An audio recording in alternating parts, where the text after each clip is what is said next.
Wait, what about this part? Shh. Welcome to TBR, a podcast where two besties read.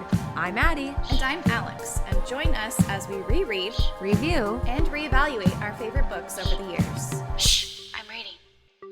This week on TBR, we're covering The Hollow Boy by Jonathan Stroud, Part 2, Whitechapel Nights, Chapters 4 through 7. Hey, hi, hello, and welcome to another episode of TBR, or Two Besties Read. My name is Addi, and with me I have the wonderful, the amazing, the bestest friend of my entire life, Alex! Hello! What a lovely intro, Addi. Thank you. I'm trying to keep it exciting for you. Just saying. Yeah, keep it fresh. Speaking of fresh, I have a Chick-fil-A Diet Lemonade and, drumroll, water. Ladies and gentlemen, once again, Addie's going to add a round of applause. Alex, we're so proud of you. So proud of you. And I also have water. Oh! Hydrate or dihydrate. We need to come up with a noise for that. We do. I'm going to do like a little clink. Hydrate or dihydrate. Clink. Perfect.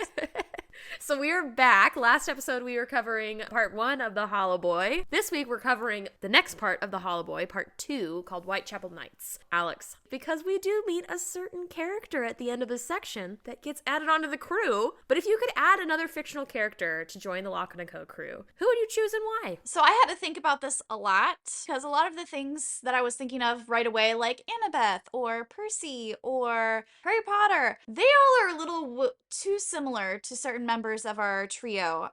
So I finally landed on Ginny Weasley, just because she's kind of a badass character in her own right. She's kind of a leader, kind of a follower, so I don't think she'd step on Lockwood's toes. She's not very academic like Hermione would have been, so I don't think she would get in brawls with George. But I think she'd get along well with Lucy. They wouldn't have animosity towards each other. I think they'd flow well. Also, I thought Luna Lovegood would be kind of well. I did, I thought about that too, but then I was there's scared. A potential that Lucy would slap her. Well, yeah, I think Lucy would slap her, George would get annoyed with her, and I feel like she would almost be a liability because she would definitely be one of those hippies that like, we gotta talk to the ghosts, we must connect with them. I think she would encourage Lucy to follow her heart and do 100%. the connections with the ghost, but yeah, she would be a liability. But I would love to see Lockwood & Co. burn with burn. Yeah. What about you? Who is your fictional character to join the crew?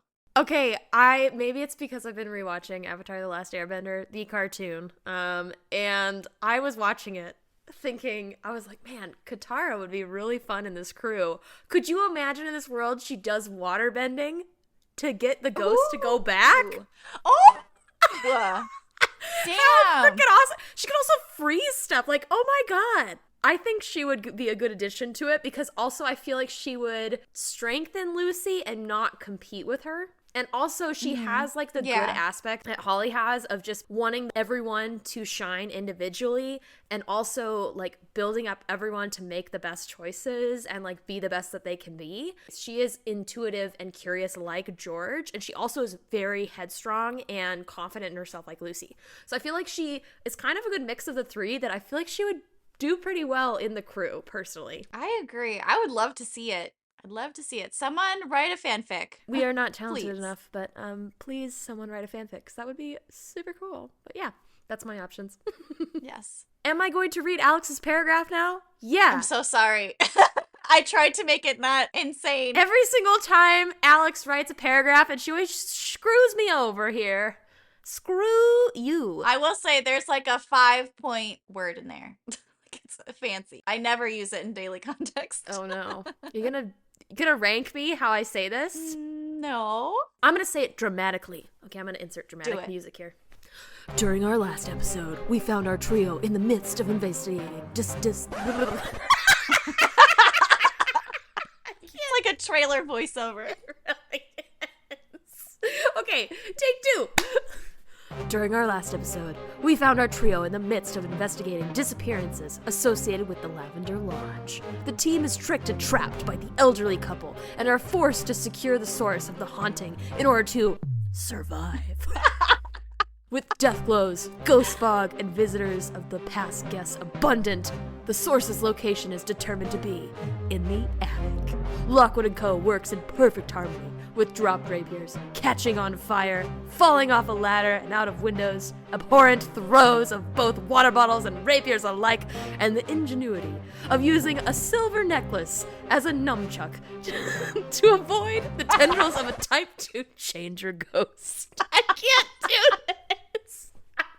I can't do this under these conditions! But thankfully, the source is sealed and our trio and Skull are victorious and mostly unharmed. Dun, dun, dun. Woo! That was so good. I gotta take a sip of water out that one. I have never used the word abhorrent in conversation. I feel like that's something very much like you would say while you're having tea, like, oh, this lady was abhorrent. Yes. How Ghastly. dare she? She took her silver necklace and used it as a nunchuck. Oh, how dare she? Oh, God. So funny. That was good. I like the voiceover. Thank you. Should I do that? Should we do that at every voiceover? You have to do it next time. I think we should. Listeners, please put in the comment section that Alex needs to do it next time. I need some validation here. Do a reminder so we don't forget. But we start with chapter 4. Yeah, and speaking of dramatic voice, we have bed, breakfast, and murder. Dun dun dun. It sounds so cheesy, like a murder whodunit novel. I would read it. I mean, we are reading it. I mean, we really are. Oh my god. But yeah, we open in on another article about Lockwood & Co.'s success with the Lavender Lodge case. Are we going to notice the amount of sevens here? Yes, I circled them. 72, 70. So many sevens. I know. Anytime I see it, I circle it. The article was on page 7. Oh my god. It's like, holy shit. Stroud. You're great. But Stroud. I feel like we're reading into us, but still, I will not give up. I will point out every time there's a 7. I know. We do figure out that the ghost is, in the previous case, was a previous owner of the lodge, though. So he was angry that he was murdered by the old couple. Fair. That's fair. That's a fair reason, sir. I did like that they had to break the window and shimmy down the drain pipe, and then they had to fight the old couple who wielded a carving knife and a skewer. Yeah. I like that they called them the geriatric duo. I love it. Iconic. This entire article, though, is like so hilarious and chaotic. I love it. And it only made page 7 because of the Chelsea outbreak dominating the front pages. Dun, dun, dun. This is gonna be big, folks. It's coming. Oh, there was something that was heavy foreshadowing. So George was talking about that the actual case itself was a changer that created its own cluster of ghosts. Mm-hmm. That's how the problem spreads. Basically, it led to secondary hauntings, which, if you guys remember, that was the entire thing with Coombe Carey Hall. The monks were changers. That was the whole Red Room. They were whipping all the other ghosts up into a frenzy, which is why the haunting was so bad. But this is heavy foreshadowing on the entire Chelsea outbreak, which I love it that we're getting it so early in the book. Just a little breadcrumb. Breadcrumbs? These are freaking loaves of bread. Let's be real. We've discussed These this. are loaves of bread, yeah. Like a big-ass baguette. A big-ass baguette. It's a ciabatta. It's a ciabatta. Oh, God. Wait till we get to Catching Fire. We're gonna have to call it a pita bread. Oh my god! Yes. Let me just write that down for later. We're just gonna sketch that in. Perfect. Pencil it in for later. I love, in this chapter again, we're getting just the cozy mentions of Portland Row. It's just, Stroud does such great writing, just making it very cozy with the different ornate and unique decorations, the vibe. And it's not even how he describes like what the walls look like and how the living room is looking, but also in how George is sitting there and what he's doing, and how Lockwood is sitting there and what he's holding, and how Lucy is getting tea and going around the house. It's just so cozy and I love it. Well, I love that it's raining, right? Because we're entering the black winter. It's November and the trio is just camped out, very warm. They're dozing off. It's just so peaceful right now, and it won't be later. Like you said, we do get a bit of a a mention of that this is the Black Winter. And also, it gives us a bit of time that the Lavender Lodge case happened. It's been 2 days since then. And in that time, Lucy has done 2 other cases. And she still has not emotionally recovered from the Lavender Lodge case. Exactly. And then they have 3 cases that night. They're booked like crazy because just winter, there's more hauntings out, and there's a Chelsea outbreak, which they haven't been invited to, but we learn a little bit more about that in the next chapter. So everyone is stretched to the breaking point right now. Everyone's fatigued. So I think, quite honestly, I would love to analyze this later after the book, but I wonder if it wasn't the Black Winter, if all of the personal problems and struggles that our team comes to, you know, and encounters, if it would be as bad if they weren't as overworked and tired as they are. Because, you know, being stressed out and tired is a huge stressor on problems that are already existing. Like, it just compounds issues quicker. So granted, it's like November, but if there's any seasonal depression that any of them have, that is getting worse. Yeah, this exactly. Time, you know, like, yeah, that's a solid question, I think. I do have something I need to get off my chest. A soapbox moment. Do the sound. A soapbox moment. I'm on my soapbox. On page 48, it is mentioned that they do the dibs rule for their cases. And that is second only to the biscuit rule. They call it the biscuit rule here, not the cookie rule. We're switching jargon.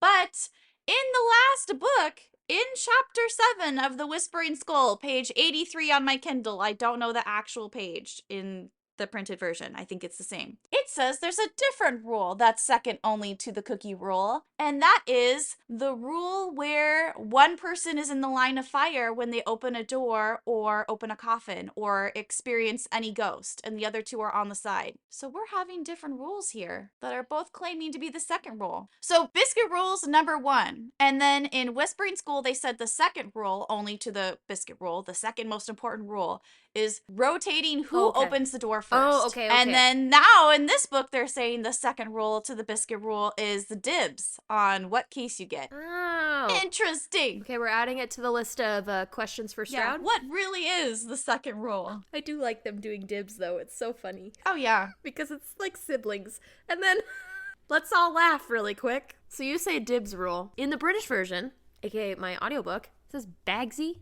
Bagsy. I'll tell you now, I don't like that. It's literally like dibs. You just like claim something's yours. So you call bagsy? Yeah. So they were saying bagsy on the shade. I was thinking in my head, this is the only one that I would want dibs. That makes more sense. Yeah, I can't get behind that. Well, I've just never heard it before. It was just, I was like, wait, what? I had to, and like, of course, reading it, then I was like, oh, okay. But I've never heard that before. So interesting, okay. And then let's all just hyperventilate. Lockwood says, you're fit enough to manage a few stairs loose. You're fit enough? Sir, okay. I'm shaking my head because why would you bring that up? Second of all, no. What are you looking at? Yeah, Skull mentions in like chapter 7 that he's looking at her hips. Yeah. Oh no, we'll get there when we get there. Oh God, like we have to freak out about that, and we have to have a discussion about that one. I do have a note. Oh, what's the note? It's not related to the fit, although I am still freaking out about that. There's a throwaway line, as always. If you guys remember back to my BBC from The Screaming Staircase, I pulled out every time they mentioned another agency where an agent had died, and then later in the book, there was a similar situation that Lockwood and Co., our characters were exposed to, and they survived. Yeah. You remember what happened to that girl from the Seabright agency when she got stuck in that haunted elevator at Canary Wharf? They only found her shoes. So we're talking about a haunted elevator. So I just want you to parcel that into your brain for a later moment, perhaps at the end of this book, where someone else gets lured into an elevator. Let's just think about that and pack it away for a later time. Yeah. We'll get there when we get there, but I just want you to remember. Just remember that I pulled this out now. Remember now, readers, that Alex was warning you. Just pulling stuff out. This is where it begins. You're laughing because you know Lucy epically checking out Lockwood. Like, girl. She's such a little creep. She's not even hiding it with her half-closed eyes. Come on, girl. You gotta be a little more subtle. Okay, but let me just say, a Roman Empire for this book, though, is this description. because I love the description of her trapping him tight between her eyelashes. Because I want to unpack this metaphor really quick. Yes. The fact when you like are slightly opening your eyes and just focusing on something, your vision is in half. You can't see clearly. You're missing everything else that's happening. You're just focusing on one thing.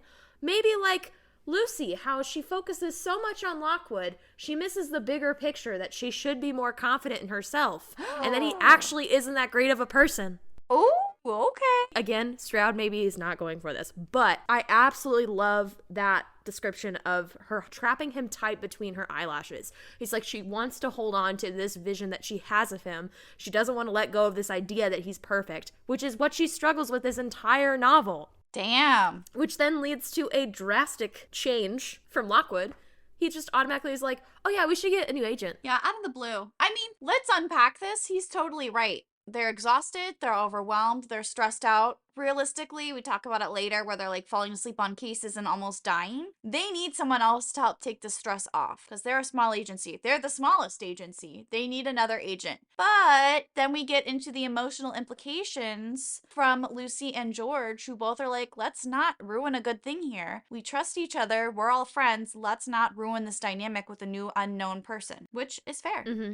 Also, really quick, I want to note before he brings up that, like, oh, we need an agent, they were just talking about someone dying because they were basically alone. So I think it had been stewing in his brain thinking, what if they die and it's on my watch and I'm not there? We need to stick with as a crew. I agree. I think it's very out of nowhere, and I think George and Lucy are justified in not wanting to change the status quo of their group. But I also agree with Lockwood. Like, they need someone else there. Like, if they are so good together, the three of them, they need to all work together and be there together. Yeah, I totally see both sides of it. I think from a strictly safety standpoint, yeah, they need another body to help watch each other's backs, especially since they're so busy that they are going on cases alone, like you said. That is so dangerous. But yeah, it's kind of a bummer that they don't want to ruin the dynamic. And I feel bad for George especially because it was George and Lockwood to start.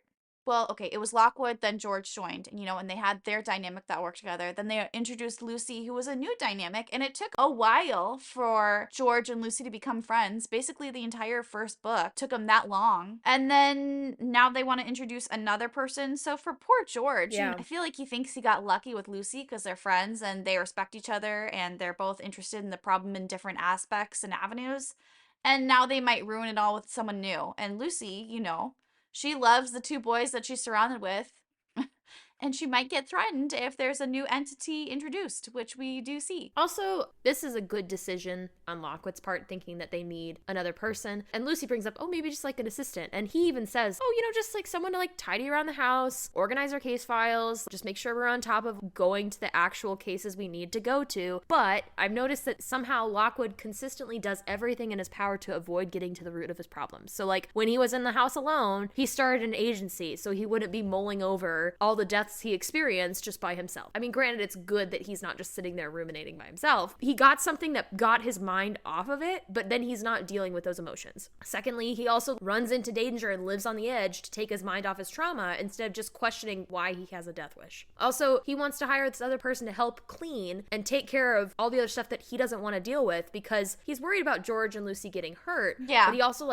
doesn't want to associate with those cases because it's trauma, Exactly. And also, he's consistently trying to make everything in his world on his terms with the boundaries that he wants, but not taking into consideration what Lucy needs or what George needs. And that's not healthy. Yeah, because poor Skull's even been saying how dirty it is. But I do agree. An assistant would be nice, even just to help them clean. We do get another introduction. We talk about how she's been at the company for 18 months, how she loves where she works because of her colleagues, her self-knowledge, and because of ... the open door. So it talks about why Lockwood & Co. itself is unique, why Lockwood's unique, and why she's so lucky to work with him and live with him. We get another 2/3 page description of how great Lockwood is. I do love this one line at the end where it says, secrets followed Lockwood about like the flapping of his coat, and it was nice to be close enough to feel them brush against me too. And then we get George. We get a short little 1/3 page.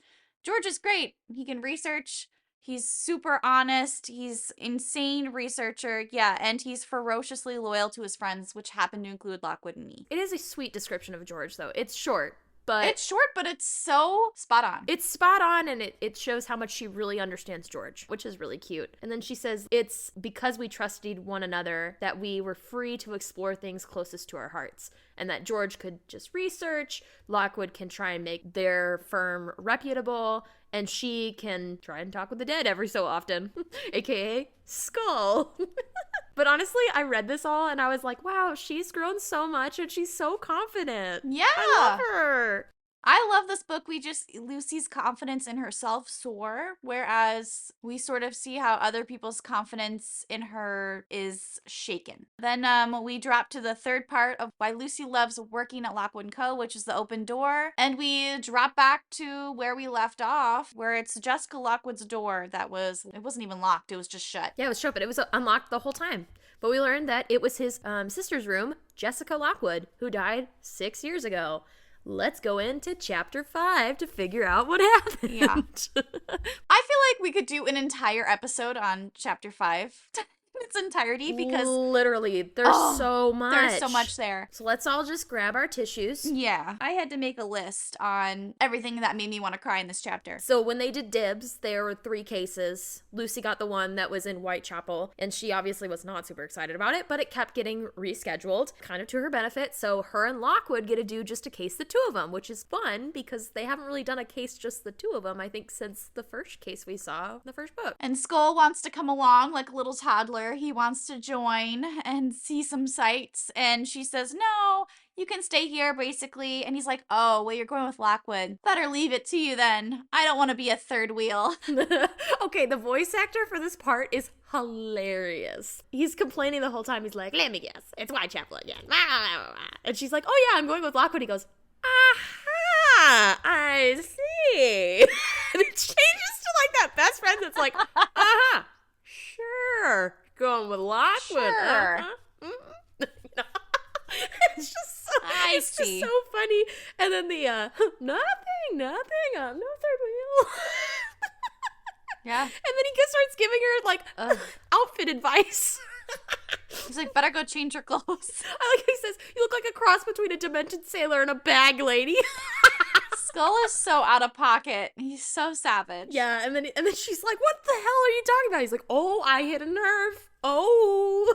Interesting. There's a lot of world building in this chapter. Actually, in these chapters as a whole, because can we just stop and talk about the nightcabs? Not only is this society taking advantage of and putting at risk the youth, but they're also taking advantage of ex-convicts and putting them in the most dangerous jobs, the nightcabs. Okay, but this explains the cab driver Oh, from the last 100%. book who offered to run over Yes. Kips. For a $50?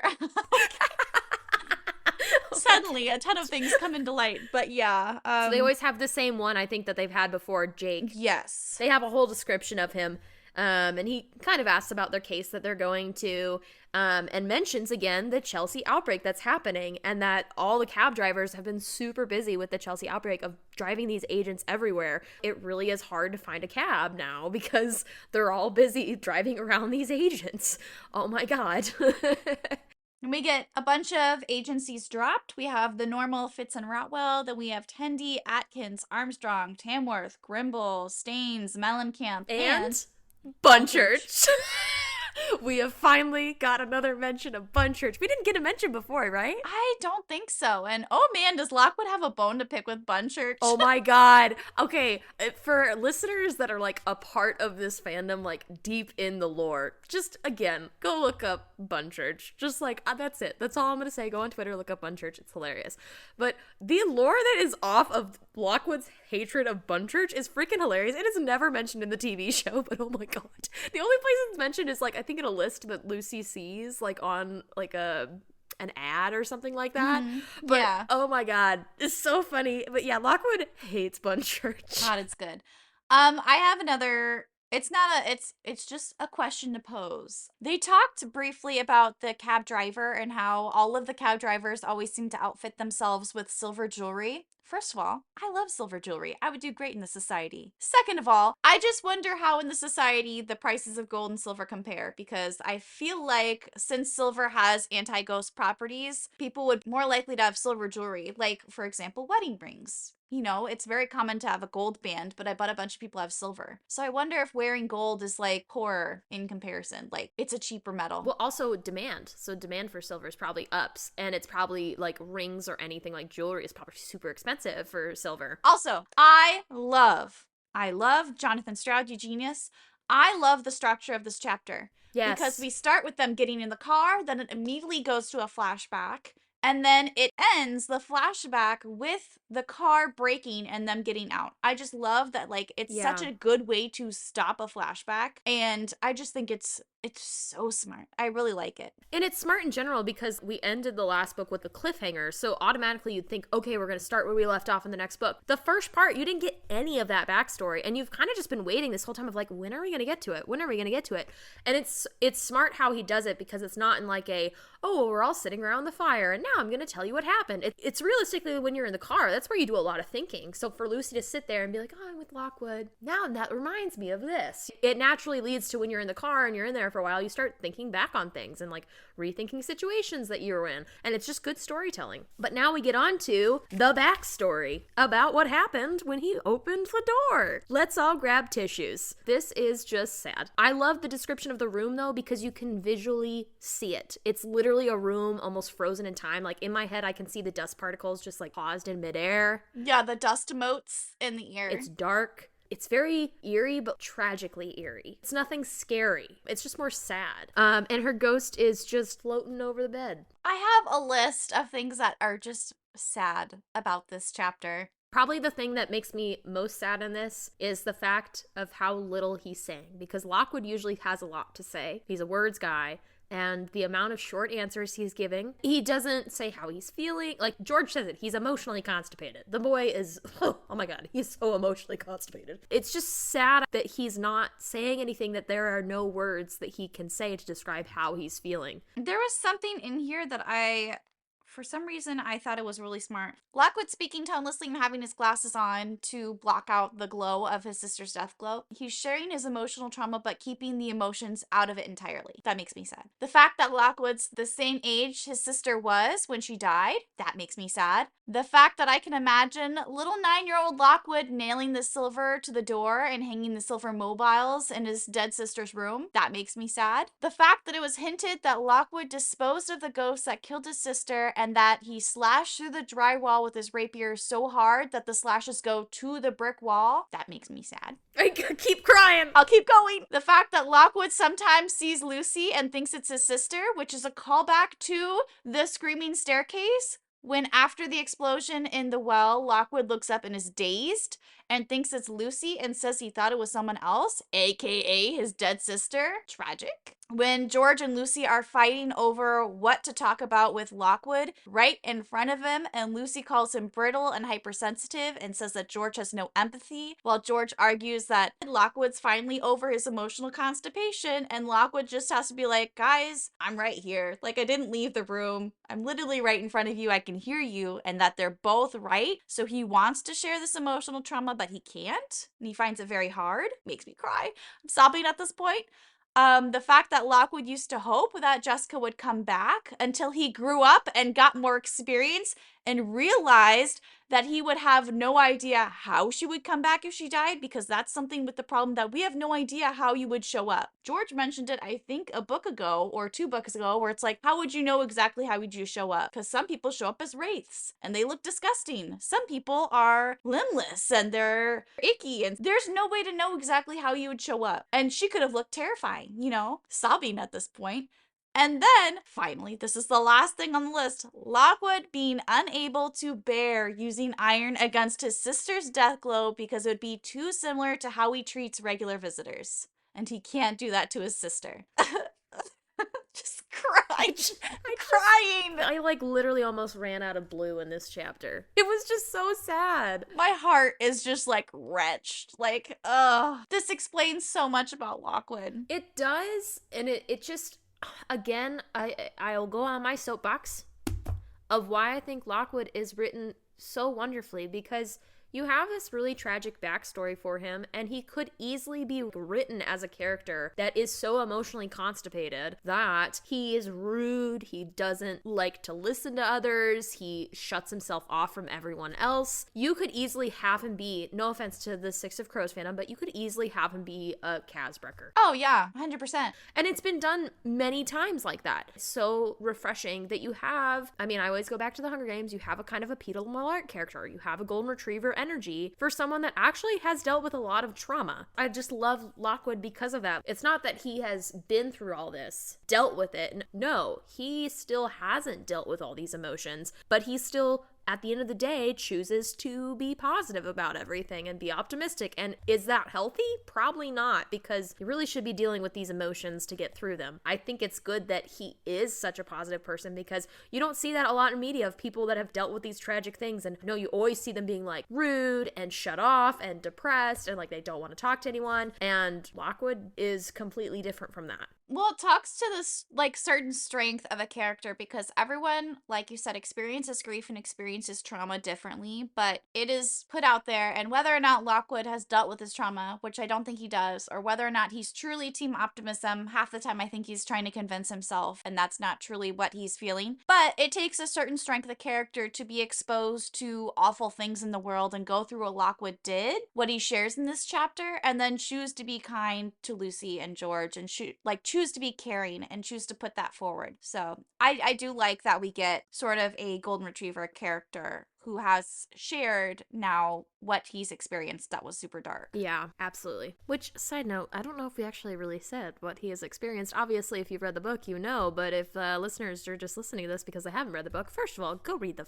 fucking book. Second of all, brief Sparks note, their parents had just died. Jessica was cleaning out some of their parents' old things. Basically, one of the items was a ghost, and it attacked her, and she got ghost touched and died. And this all happened to Lockwood when he was 9. So, parents dead, and sister just died. And I think we learn later that he feels responsible almost because his sister had been trying to get him to help clean and move on, basically, and he didn't want to. And he wasn't there. I think they even said, like, in a later book, like, he was outside when it happened. He heard her scream or whatever, call for him, and he thought she was joking and didn't go in. Ugh.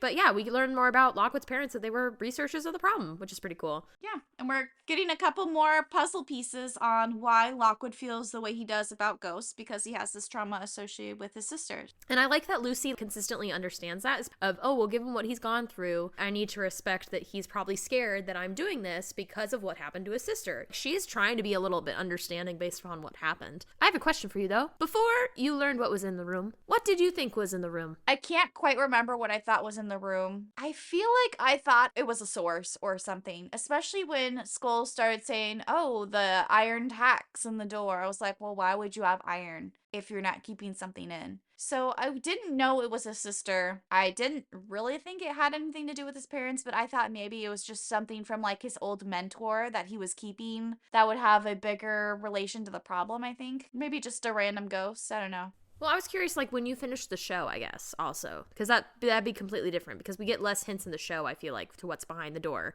than we do in the book. Yeah, after the show, I had no fucking idea. You didn't even have a hypothesis? A thesis statement? No. You didn't write a paper? I just was like, if it was me, I would have opened the door because I have no self-control and I'm very curious and I cannot sit there not knowing. I would have tried the door and it was unlocked. I would have walked in. Of course you would. No. I'm not surprised. But, tiny moment, he talks about how Jessica loved the smell of lavender, and when they were kids, she used to sit and make lavender garlands for their hair. Please, someone please draw that. Did you ever make flower crowns? Oh, yeah. I wore one to my high school homecoming. It was in. We did a dandelion crowns. It was during soccer practice. We sat down and made some.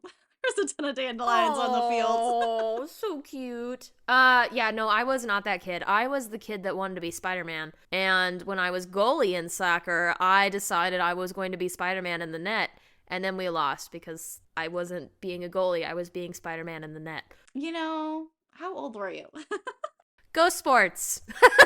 That tracks. This is a purple moment because, wow, is this written beautifully again. Again, I just, throughout these chapters, some fantastic writing. So good. Just round of applause. This paragraph here, it says we all laughed, but it wasn't really a room for laughter. Nor for tears, oddly, or for anger, or for any emotion other than a sort of solemnity. She says it was a place of absence. We were in the presence of something that had just left. It was like coming to a valley where someone had once shouted loud and joyously, and the echo of that shout had resounded between the hills and lasted a long time. But now it had vanished. You stood on the same spot, and it was not the same. I love this paragraph, again, for the metaphor for what happens at the end of this book, and that feeling of feeling hollow. Hollow boy. Like, it was once a spot where it's loud and joyous, and now it's not. This room feeling like that. Lockwood probably feeling like that. Even later in a chapter, he's like, I'm glad I don't have any imagination. Because he grew out of being a kid. That is so sad. This paragraph is so well written. I just love it. Isn't that just chef's kiss? It is a really good writing. I didn't highlight any of these chapters because I ran out of time. But I did do a bunch of stars next to it because it's just...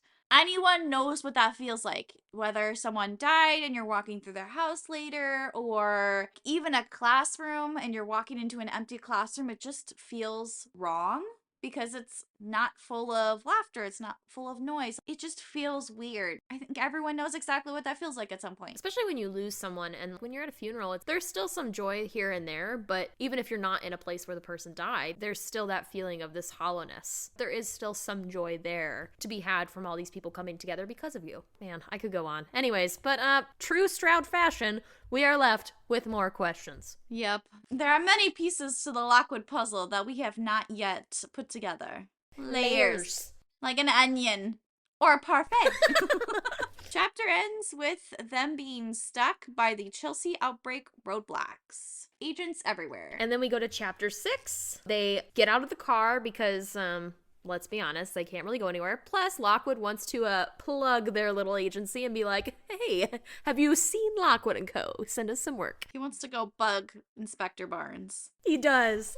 Lucy also brings up that she doesn't know what the collective noun for a group of psychic investigation agents is, but it ought to be a posture or a preen. Love that. That's incredible. What do you think the name for a group of agents should be?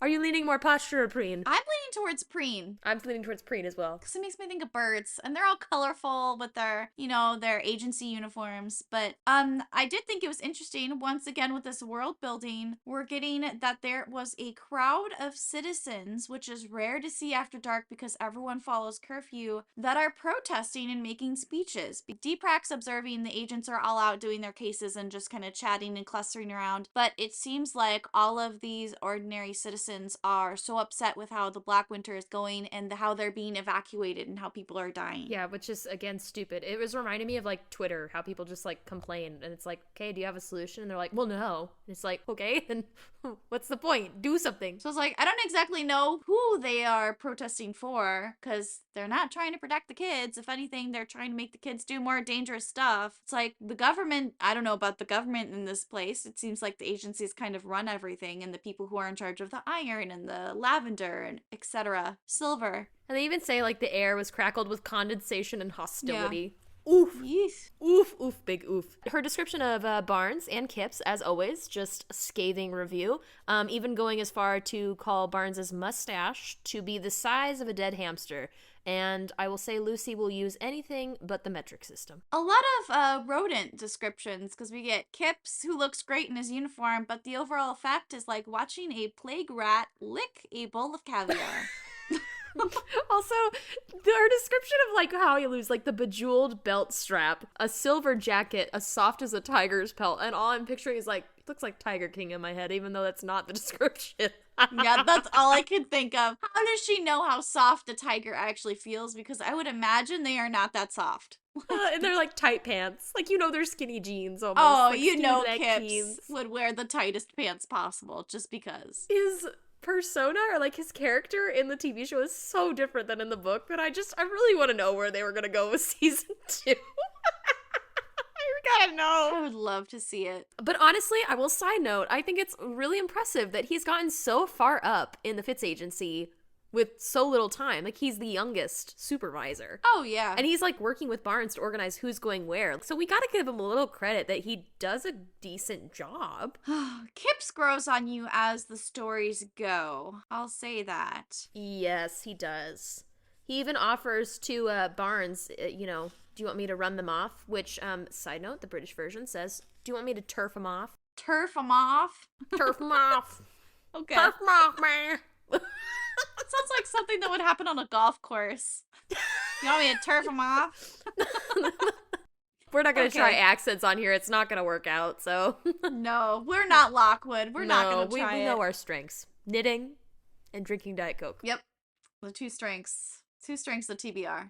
Truly. And Lockwood gets a little irritated with Barnes that Lockwood and Co. is not being asked to help out with the Chelsea outbreak. And he honestly kind of calls him out. He's like, so did our invitation get lost in the mail? Are we not a prestigious agency? Let me just say, though, Barnes is totally justified. He says the only reason you're not being invited is A, you have 3 people. You don't have the manpower. And B, even if we did invite you, you guys don't do what you're told anyway. So they're a liability. Yes, but also I think he's been keeping tabs on them. I think he knows they're busy. I think he secretly wants them to be safe. That's what I'm getting to, is I think he knows they're busy. So he's like, well, I'm not going to give him cases. And also, he even says in here, we're not that desperate. Look around you. We've got plenty of talent here, quality agents. But I think he says we're not that desperate, meaning they're not at the cases where they're really going to need the manpower and the smarts. It might be a side comment where you could take it negatively of, oh, well, he's just saying they're crappy. They're not scraping the bottom of the barrel yet. But I think he knows that they're really good at what they do and they can figure out the hard cases, which is why he kind of wants to save them for the harder cases. And he wants to keep them safe. Secretly, I think he knows that they kind of throw safety to the wind with a lot of things. I mean, like the first book, they burnt a house down. Like, they don't follow the rules. They do things their own way. And are they super effective?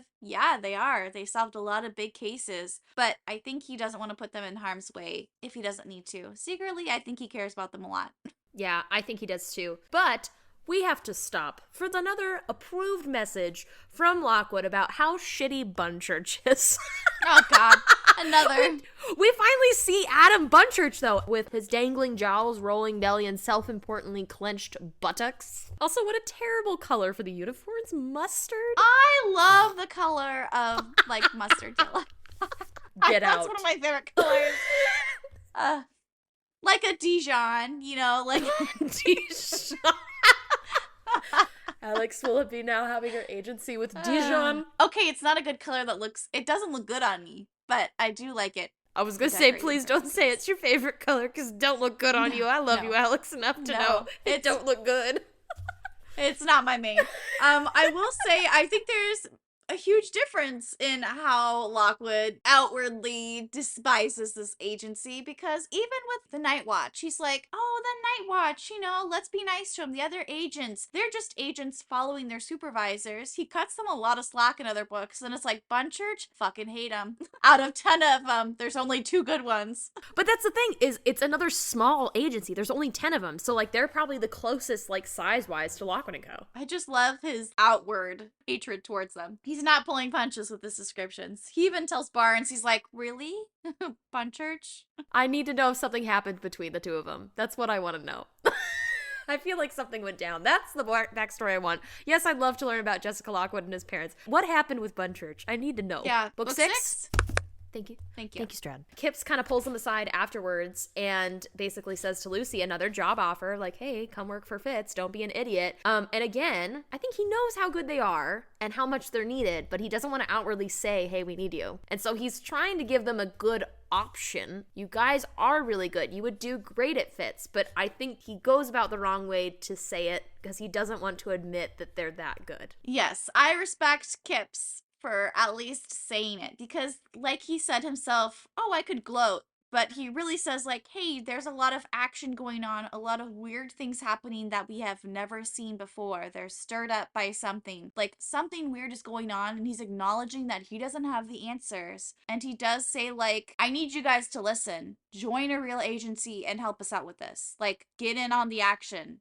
Lucy has an open invitation. Lockwood, you could easily find a place that fits. Like, join us with trying to figure this out. So after they leave, then they get in a cab and they head to 6 Nelson Street, Whitechapel, where they have an appointment with a veiled ghost. The woman opens the door. She has a shawl wrapped around her head. She's holding a crucifix. She's not even trying to make jokes, but I'm just picturing her going, oh my god, did you see her in the window? She's terrifying. Oh my god, can I put on some tea? Okay. Once again, Lucy is cataloging Lockwood's smiles, so he gives her the 50% reassuring smile. I don't know who told me this. Someone told me when people are in crisis, if there is a bad event that goes on or something and people are freaking out, the best thing to do is give someone a job. Look at them and give them a job. Otherwise, they're just going to spiral with their anxiety. So he's like, I have a really important job for you. Can you go make us a cup of tea? And we'll probably be done in time to enjoy it while it's still hot. He's like, this is so important. You got to go make the tea. So I like that he takes the time and he's not rude. He's not like, ma'am, we're agents. He takes the time when she asks him like, did you look? Did you look at the window? And he goes and he looks at the window and he's like, yeah, whatever. Gives her a job to keep her busy and kind of set her mind at ease, keep him off of freaking out about what Lucy and Lockwood are doing. I just love that he takes the time to do that with his clients instead of being rude like he could be. Be like, ma'am, we know what we're doing. You hired us. I think it speaks a lot to his leadership abilities and just who he is as a person to not discount someone because they can't see what they're dealing with. I agree. I think Lockwood does a good job at trying to reassure any client, even the parents that don't believe what their kids saw. He's even trying really hard to be accommodating for them of, okay, yeah, I really understand. He's really trying to use his, customer service voice, essentially. Yes. And put them at ease. They walk upstairs and they obviously find the room because there's a bunch of iron nails that have been nailed into the door. I have a pink moment where Lucy is standing outside the door and she says, there's horror behind the door. I'd see it in seconds, yet my heart sang in my breast to be standing beside Lockwood in the house. All was as it should be in the world. That's what I was going to say. Lucy has it down bad. Yes, she does. Okay, honestly, from when they go up the stairs to everything that happens in this scene, she mentions twice how they bumped shoulders. They squeezed each other's arm. Please someone pick up this show for season 2 because the tension would be tensioning here. So they walk into this room, which is pretty creepy because they're walking into a dark room, which doesn't have curtains, mind you, and they just hear crying. Yes. Hell no. Yep. And she has clawed hands. Yeah, clawed hands. She has a veil over her. She's crying, holding a letter. And for some reason, Lockwood thinks that the source is the window pane. Okay, yeah, it's dark in the room, even though there's no curtains. But why would you think that the window pane is the source and not the letter she's holding? Or there is a letter in the room? Okay, I have beef. I have beef with this letter. Oh, serve it raw. Let's go. Oh, that's terrible. Don't say it. I'm cutting that out. Serve it raw. I have beef with this letter. The problem is, what I don't like is Lucy says, oh, there's a letter. It has dark spots on it, either tears or blood. Big difference. Big difference. If we're talking about dried tears, that shit does not dry dark. If we're talking about wet tears, that shit is not red. Like, come on. How can you not tell? How can you not tell the difference? Speaking from a scientific perspective, how can you not tell? With no bias in the matter. How do you not tell? Speaking as a completely objective third-party observer with absolutely no personal interest in the matter. Yeah. Quickly, also that She's the Man is a great movie. My favorite quote: "When I close my eyes, I see you for what you truly are, which is ugly." Just like your favorite cheese? Mine's Gouda.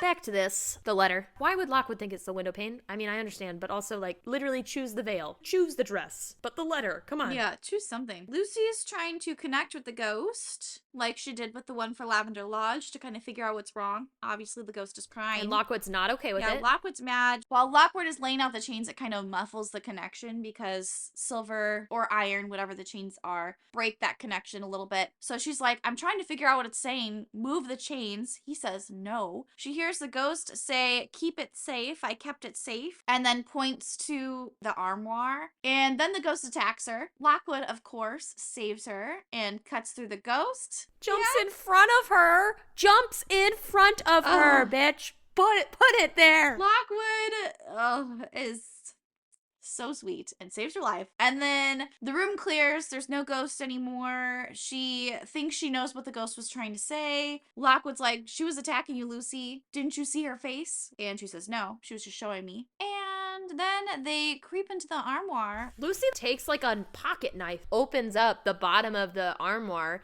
and finds the letter that was there, which we figure out at the beginning of the next chapter what it was, so I'll just fill you in. But essentially, this Arabella Crawley in 1837 wrote a confession that she had smothered her husband in his sleep and gotten away with it, and her guilty conscience basically is what has kept her alive this whole time, allegedly. Lucy was like, oh yeah, the letter's the source, and Lockwood, of course, wants to be sure that it's gone, so he has like the window destroyed, he has the letter destroyed, he has the armoire destroyed. He's like, just in case. Lucy, through her connection with the ghost, figured out what the source was and figured out where it was, which is super impressive. I have a note. I have my beef. Yes?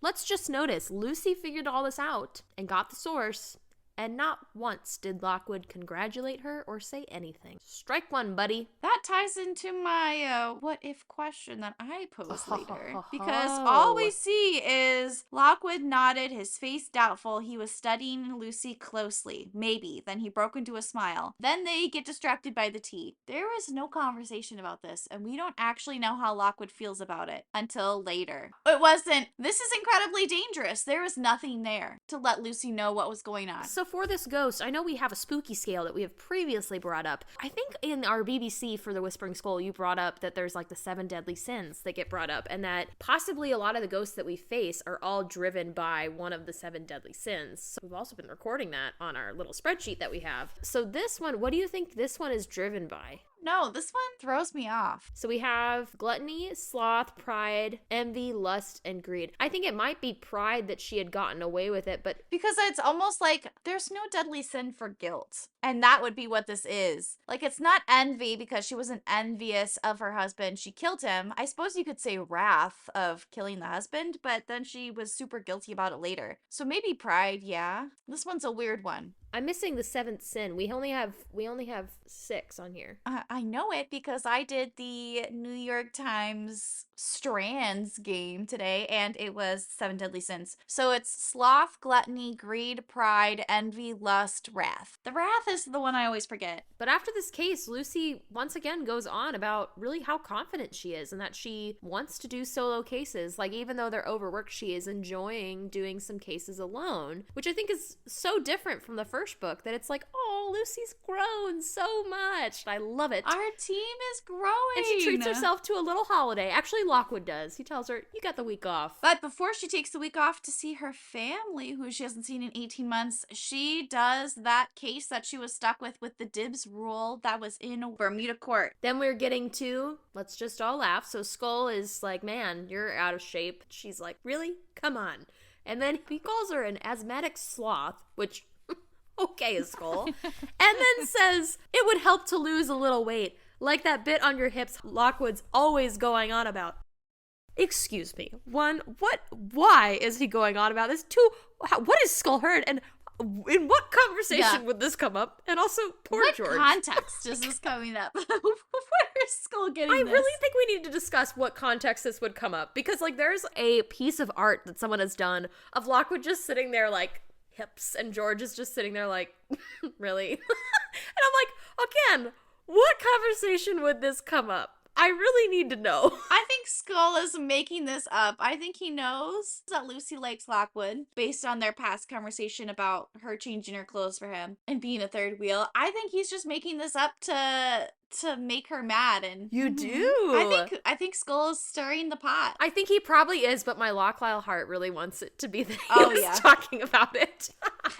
So she shows up at the place, and it's a very crammed place. She has to like go into the kitchen and basically turns on the stove accidentally twice. They kind of fill her in of like, this was a grandpa for the family. They didn't really like him, so they're kind of glad he was gone. And he just randomly started showing up and coming back, and they literally don't know why. That's all she gets. That's all we get. And Lucy decides this is the time she's gonna test out her talent. So she doesn't set up the chains like she's supposed to. She doesn't follow everything that the Fitz manual says to do or DPRAC guidelines, and basically just sits there like a therapist waiting for the patient to show up. Also, this is the calmest case we've seen. It really shows how ghosts have a purpose that can be unrelated to just revenge. Yes. I have thoughts. first thought is Lucy is really good. We see this in every book. Lucy's really good at reading people and reading situations, like emotionally. She sees that the family probably tried to tidy up with the games. She sees that nothing matches in the house and how crowded the apartment is and how it's cold. In the middle of winter, it's 53 degrees, so it's not like the family's heating it, and that's not from the ghost yet. So she knows that they're poorer. They're also in Whitechapel, so it's a poorer district to live in. She knows that the hesitation of them to speak up about the grandfather means that they didn't like him necessarily, which they do say. They say he's a hard man. And then she can tell a lot about the familiar relationship by the chair's location. So she knows that the biggest chair with the highest back, that's in the best part of the room, whereas the other chairs are like more spaced out and put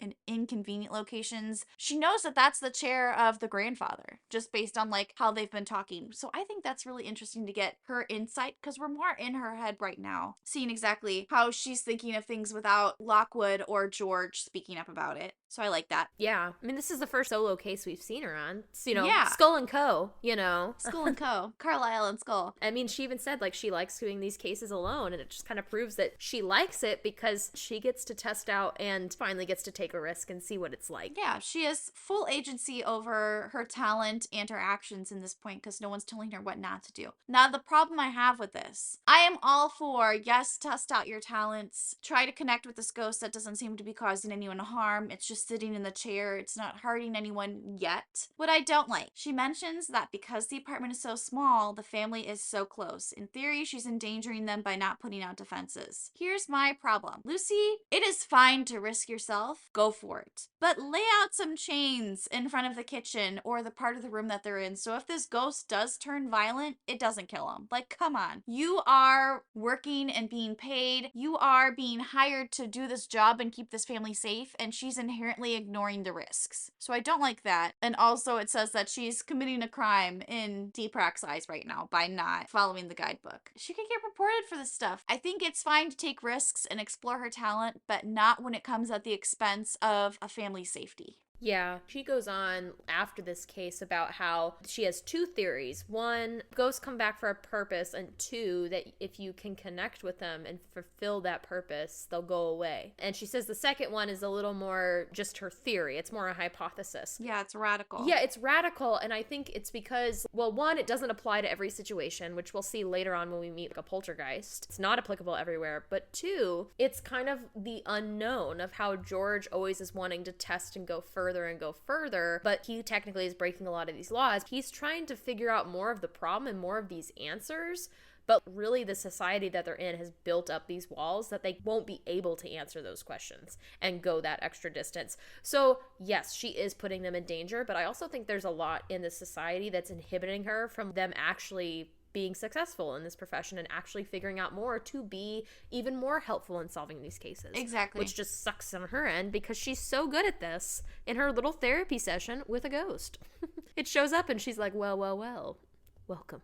Yeah, so the ghost shows up at 9:46 exactly because she checked her watch. It is a shrunken old man sitting in the chair that she expected him to. He just kind of looks maliciously at her but doesn't make any attempt to move or attack, and his arm is clawed over the armrest and he starts picking at it, and that's all she can hear. It's like little scratching noises, and then all of a sudden there's a crash of the walking stick across the room falling over. Turns to see that, and then when she turns back, the ghost is gone. And then she looks at her watch and she's been there for 30 minutes. And it felt like 2, which is really creepy. I have a question about this. One, I wonder if the ghost actually heard her when she's like, now is your chance, tell me what you want, because then he started picking at stuff and then went away. 2, with the time, because she says, like you said, felt like nothing, and it was 30 minutes. And that time she was connected to the ghost, I wonder if that has something to do with the other side. I think it possibly might. And also I think in a way, again, not that she's being possessed, but she's connecting so much with the ghost that it is like she's connecting with the other side, so time is feeling relative for her. I fully believe that. I am 100% behind that theory. Yes, agreed. Yeah. I'm intrigued to follow this theory through the rest of the books. So the ghost disappears, and then Skull's like, ooh, I know where the source is. I know what it wants. And he's like, you could let me out. I could find it for you. But she ends up finding it. It's just hidden within the chair is basically some money. And the ghost was trying to help out the family, basically, which is kind of nice. Yeah. If we were to associate this ghost with a deadly sin, I would say greed. Yep, that's what I had. So, okay, then I had a question. Was the source the money or the chair? I think the source is the chair, but I'm not even sure, quite honestly, because the ghost goes away once his purpose was fulfilled, and his entire purpose of coming back was to be like, hey, there's money in here. Give it to my family. So I don't even know if he has a source or if the source would be the chair. I get very confused because no, if we go back to Annabelle Ward in the first case, after she ghost touched Fairfax, the locket, which we know was the source, was still there, but Lucy couldn't feel anything in it. So it's like Annabelle Ward moved on after her purpose was fulfilled. So I wonder if like the source was the chair because that's where he sat, or the walking stick, which she always used. And then after Lucy found the money, his ghost moved on. Well, and I think that goes with Lucy's second hypothesis, that once ghosts have fulfilled their purpose, they can move on. So I think there is an air of mystery of we don't know. Again, smart that Stroud just leaves it. So we get to the next part, that Lucy's on vacation. She goes to the north to visit her sisters and her mom. I have what I call an orange moment, which is, wow, relatable. / I feel this within my bones. Let me just read this, because this entire paragraph of anyone that has moved away from home and come back, this paragraph is so true. It says, none of them had ever traveled more than 30 miles away in their lives, let alone gone to live in London. They looked askance at my clothes and shining rapier, frowned at the smallest changes in my accent. The scent and aura of the city hung around me. I spoke with an assurance they didn't recognize about places and people that meant nothing to them. For my part, I found them slow and hidebound by their fear. Even in good weather, they went out only reluctantly. Evenings saw them cowering by the fire. I grew impatient and crosser still when they scarcely argued back. There was something in their sheep-like resignation that made me want to scream. What kind of life was it to sit dumbly in the dark, in living fear of death? Better to go out and face it head on. Damn right, Lucy. Lucy has grown up. I'm so proud of her. She is not the country mouse she was. She's now city mouse, and she has grown emotionally. I do like this next part after. She's basically like, I can't do it anymore. She leaves a day early. And she's sitting in the window in the train on the way back to London. She sees the problem everywhere, invisible hanging over England. She sees new cemeteries at crossroads, in the wild and abandoned places, and like crematoriums in the cities, curfew bells, etc. So all of these hints of the problem just being everywhere. And then I love this part here where it's superimposed over it all, my face blurred in and out of view. I glimpsed the child I'd been when I first came down to London, and the operative I'd now become. A girl who spoke with ghosts. More than spoke, who understood their desires. So I just like that we get her going back to somewhere where, like, if she left Lockwood and Co. eventually, who knew if she'd stay in London or if she'd go back home and become a Jacobs. And she goes back home and is like, this would never be an option. She can't go back home. She can only go forward, and that for her is London now. She's grown up as a person. She's made new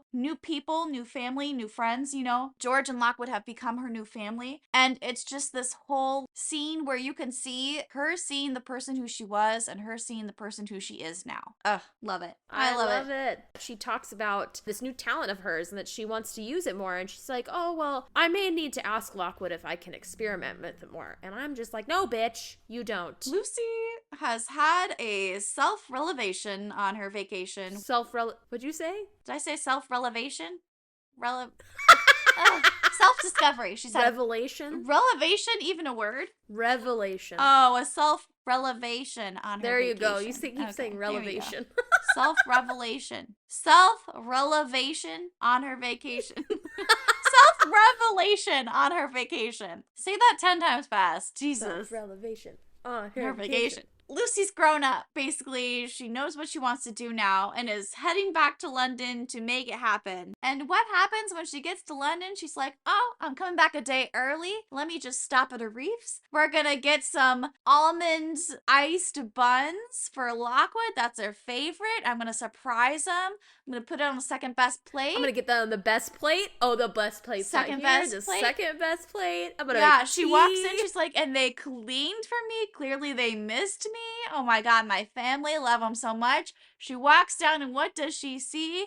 She sees a woman sitting at her desk with Lockwood and George leaning over her, laughing, with the same donuts that she just picked up on the best plate. Why does this feel like Lucy walked in on them cheating on her? How she describes Holly is that she's clean, fresh, new, tidy, looks very prim and proper. The thing that could have been worse is if she kind of looks like how Lucy describes herself. A little more like, not your regular kind of girl, and a little more relaxed, and a little more like, I'm gonna wear a t-shirt and maybe my skirt or maybe some leggings and pants. If it was literally a mirror opposite of her, I feel like it could have been worse. What's bad about this one is that it's visually everything that Lucy feels insecure about secretly. We know this from when Skull brings up her outfits and how she looks and her posture. He consistently brings that up, and that's a very touchy subject for her. So she sees this girl that's everything she's not, and really it makes her feel crappy, which I would honestly feel a little bit that way too. Oh, I 100% feel how Lucy is feeling. She walks in, there's an insider sitting at her desk, feels like an outsider walking in and watching Lockwood and George laughing and having this moment with someone who is not her and is replacing her spot on her desk. And clearly they tidied up. They knew she was coming. They cleaned the house. They brought out the best plate. They bought the iced buns. Poor Lucy, thinking she's doing something really nice, comes home and like, you just hear the glass shattering over what she's watching. I know exactly how she feels. Well, I think it's also bad. She was at such a high and now she's at such a low. And she's coming back from like a disappointing weekend with her family to see her new family, and she's excited to share this new stuff with them, and then it's like, oh shit. And Lockwood does not pick up on anything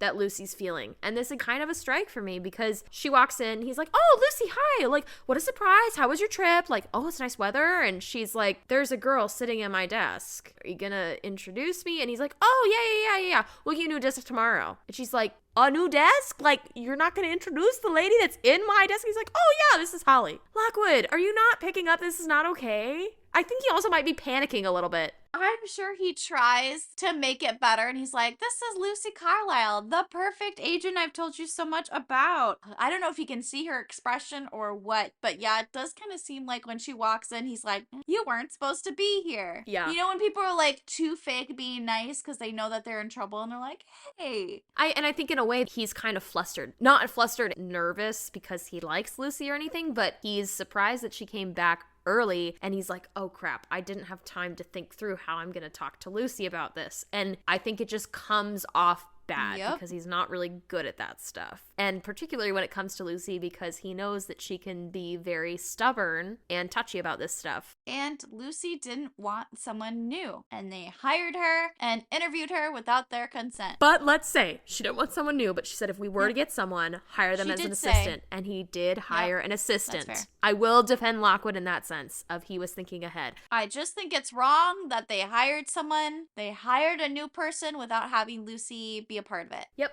I agree 100%. I think that's probably the biggest fuck up of George and Lockwood in this entire book is the fact that they hire this person and don't consult Lucy at all, and they do it when she's away. No, maybe include her on this. The three of you run this agency. Yeah, it'd be better if Lucy had a choice than to throw it on her and be like, surprise, when you were gone, we hired someone without any of your input. Hope you don't hate him. Yep. For listeners, a disclaimer. We know that our opinions on Holly and Lockwood and Lucy in the rest of this book are a hot topic. So if you actually don't agree with anything we said, we're totally fine with that. We're open for discussion. This is just how we're interpreting it. And probably at some points, Alex and I are going to probably disagree on some things. And I'm very excited to discuss them. This book is so good because depending on the person you are and how you take in situations, you're going to side with different characters differently.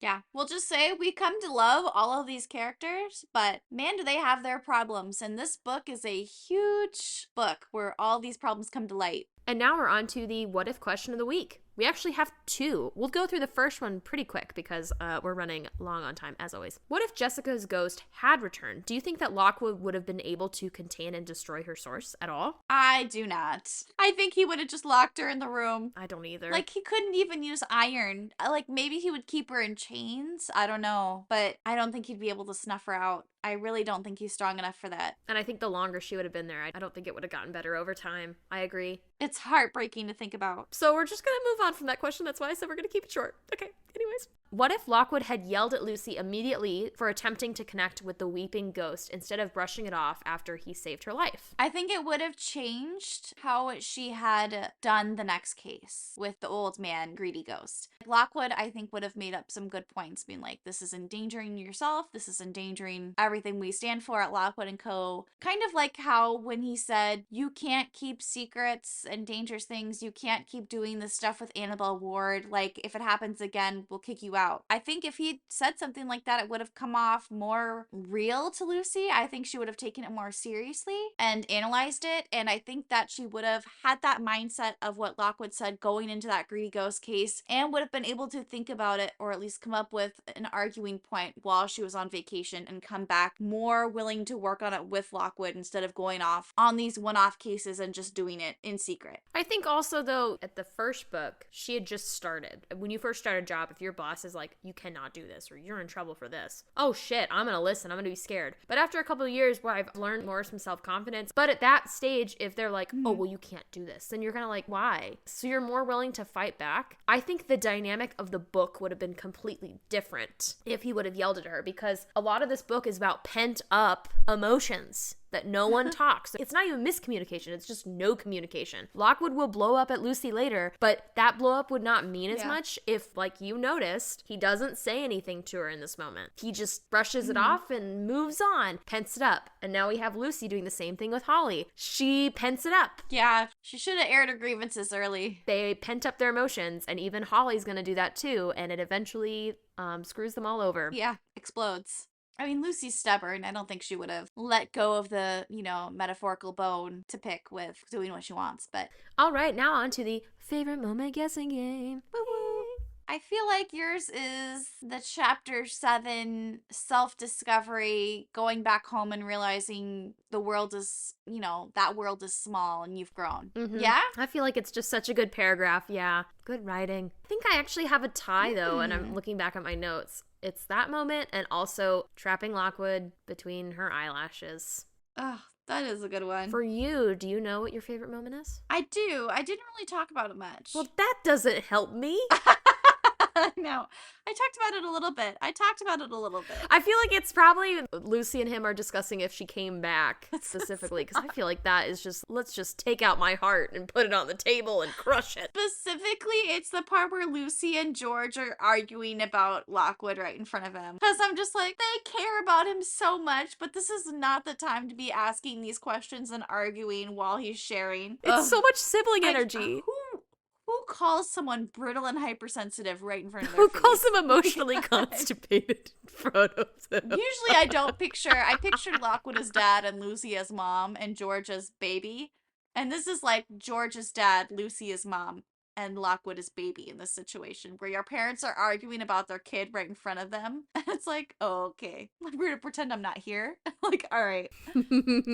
But yeah, that was that part. The whole chapter was crushing to me. It was so good. It really was. It's just chef's kiss. Amazing. All right, so that is the episode. Next episode, we'll be covering part 3, The Bloody Footprints, which will be chapters 8 through 12. Ooh. In the meantime, be sure to check us out on social media. We're on Instagram at Twitter or X at 2bestiesread. We have a Gmail. You can email us, 2bestiesread@gmail.com. We